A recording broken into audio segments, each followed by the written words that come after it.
Hi hello అందరికి వందనాలు. ఎలా ఉన్నాను? నేనైతే చాలా బాగున్నాను. సండే కదా ఈరోజు.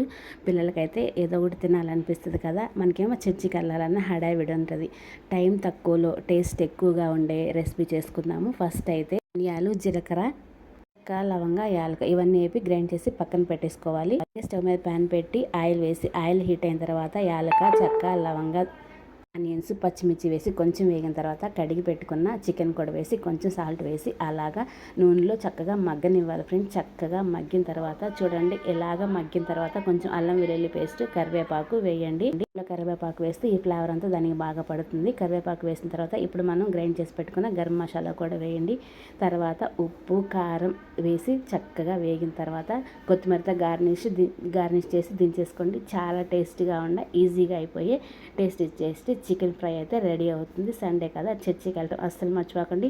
రెసిపీ నచ్చితే చిన్న లైక్ ఇవ్వండి ఫ్రెండ్స్. కొత్త అయితే సబ్స్క్రైబ్ చేసుకోండి.